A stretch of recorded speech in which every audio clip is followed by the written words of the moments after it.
आपने सुना कि कावेरी जी अपनी तीनों बेटियों ईशा, मोहिनी और सुहाना की शादी 3 घर जमाई लड़कों के साथ करवा देती है। उन्हें लगता है कि ये लड़के शायद घर का कामकाज संभाल लेंगे, लेकिन उनके तीनों घर जमाई बहुत आलसी थे। वो नौकरी भी नहीं करते थे और बाहर का काम भी नहीं। कावेरी जी ने अपनी बेटियों से कहा कि वो प्रेगनेंसी का बहाना बनाकर अपने पतियों को सबक सिखाए। अब सुनिए आगे। मम्मी, आपने जैसा कहा था हमने वैसा ही किया, लेकिन देखिए ना, विवेक का हाल तो वैसा का वैसा ही है। घर में ना सुबह का नाश्ता बनता है और ना खाना। नौकरी पर जाने की बात करूं तो खाने को दौड़ते हैं मुझे। हाँ मम्मी, मैंने भी सुमित को कितनी बार कहा कि अगर नौकरी नहीं करनी तो कोई छोटी सी दुकान ही खोल लो। घर का खर्चा कैसे चलेगा? देखो दोपहर के 12 बजने आए और जनाब अभी तक सो रहे हैं। हाँ मम्मी, ईशा और सुहाना ठीक कहती हैं। अविनाश का भी यही हाल है। जब मैंने अपनी प्रेगनेंसी के बारे में कहा तो मुझसे कहने लगा, अरे दूसरी लड़कियां तो 9-9 महीने तक नौकरी करती है, बस डिलीवरी के टाइम छुट्टी लेती है। मोहिनी, तुम भी नौकरी करो। अब मुझे कहाँ नौकरी मिलेगी? मम्मी बताओ अब मैं क्या करूँ?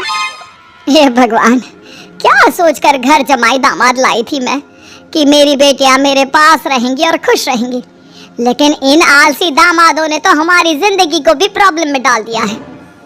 मैं तो कहती हूँ मम्मी, हम लोग वापस अपनी जॉब पर जाना शुरू कर देते हैं। बता देते हैं इन लोगों को कि हमने प्रेगनेंसी का बहाना किया है। नहीं नहीं बेटा, ऐसी गलती भी मत करना।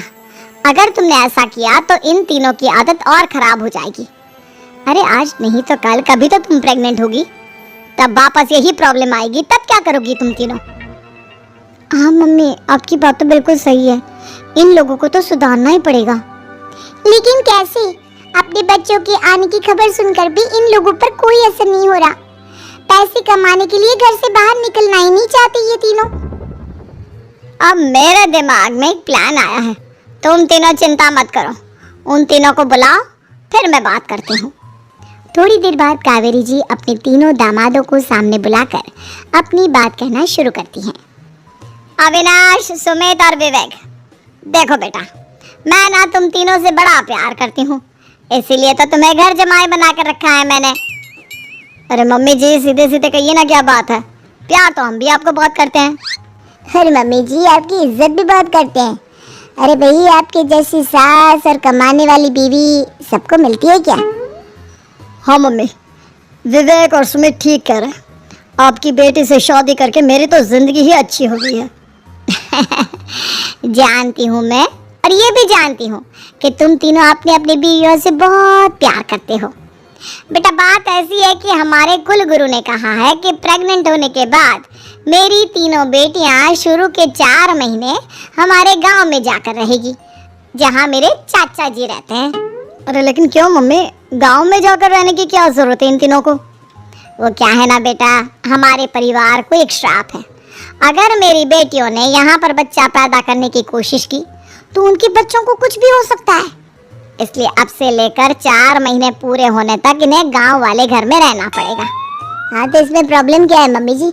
हम भी वहाँ जाकर रहेंगे, पिकनिक मनाएंगे। अरे भाई बीबी जहाँ, हम भी वहाँ। हाँ यार, आइडिया तो बहुत अच्छा है। शहर की जिंदगी में रह रहकर परेशान हो चुके हैं, अब कुछ दिन गांव में बिताएंगे। तुम लोग समझने की कोशिश क्यों नहीं करते? तुम में से कोई भी वहाँ नहीं जा सकता, और मैं यहाँ रहूंगी ना तुम तीनों के साथ। 4 महीने की तो बात है, उसके बाद ये तीनों ही लौट कर आ जाएंगी। ठीक है मम्मी जी, अब हमारे बच्चों का सवाल है तो ये तो करना ही पड़ेगा। कावेरी अपनी तीनों बेटियों को कुछ दिन के लिए घर से बाहर कहीं दूसरे शहर में रहने के लिए भेज देती है। कुछ दिनों के बाद, अरे मम्मी जी, बहुत दिन से पिज्ज़ा नहीं खाए, मंगवाइए ना।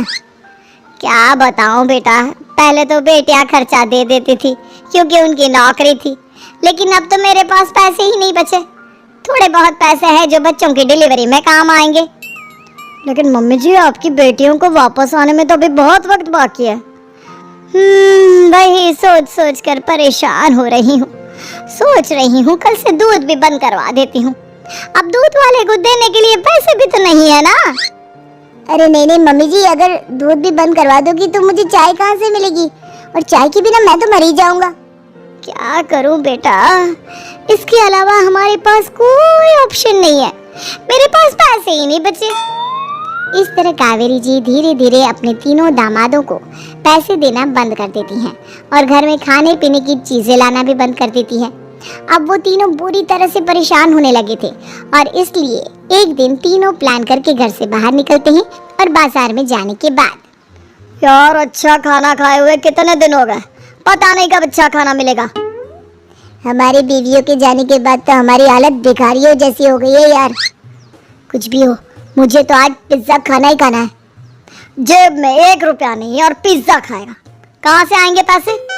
अरे देख वहाँ सामने बोर्ड पर क्या लिखा हुआ है, कंप्यूटर पर काम करने के लिए एक आदमी की आवश्यकता है। भाई मैं तो जा रहा हूँ, काम करूँगा और शाम तक पैसे लाकर आराम से पिज्जा खाऊंगा। जा जा, तुझे कोई काम नहीं देने वाला, हम तो घर जा रहे हैं। चल भाई सुमित।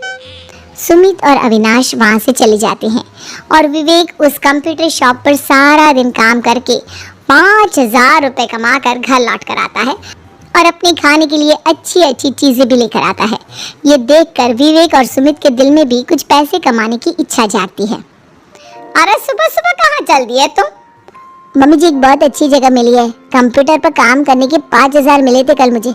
अगर रोज काम करूँगा तो पूरे 40,000 की तनख्वाह।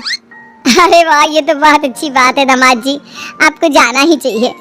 सुमित और अविनाश विवेक को इस तरह तरक्की करते देखकर परेशान हो जाते हैं और वो दोनों भी काम की तलाश में निकल पड़ते हैं। धीरे धीरे उन दोनों को भी काम मिल जाता है। अब कावेरी के तीनों दामाद छोटी मोटी नौकरी करके अच्छा पैसा कमाने लगे थे। एक दिन कावेरी उन्हें अपने पास बुलाती है। अरे वाह, विवेक 40,000 कमा लेता है, अविनाश 60,000 और सुमित तुम भी 40,000 के आसपास कमा ही लेते हो। कुल मिलाकर तुम अच्छे खासे पैसे कमा रहे हो बेटा। हाँ मम्मी जी, बहुत मजा आता है जब महीने के एंड में मोटी रकम हाथ में आती है। पूछिए मत मम्मी जी, घर में रहकर रोटी बना बना कर और तो जैसा महसूस होने लगा था मुझे तो। हाँ बेटा, तुम तीनों की बात तो बिल्कुल ठीक है और जानते हो अब तुम तीनों की पत्नियां भी वापस लौट कर आने वाली है। लेकिन मम्मी जी अभी तो उन्हें गए सिर्फ 2 महीने हुए हैं, आपने तो कहा था वो 4 महीने के बाद लौट कर आएंगी। ऐसा कुछ नहीं है बेटा, मैं सिर्फ तुम तीनों को सबक सिखाना चाहती थी कि आदमी घर में बैठकर बीवी की कमाई खाता हुआ अच्छा नहीं लगता। इस दुनिया में हर इंसान को मेहनत करनी चाहिए, काम करना चाहिए, चाहे वो औरत हो या आदमी, ताकि अपने परिवार को संभाल सके। कावेरी की बात सुनकर उन तीनों को अपनी गलती का एहसास होता है और कावेरी उन्हें सच बता देती है कि ईशा, सुहाना और मोहिनी शहर में ही कहीं दूसरी जगह रह रहे थे। शाम के वक्त उन तीनों की पत्नियां लौट कर आ जाती है और कावेरी जी का परिवार एक खुशहाल परिवार की तरह रहने लगता है।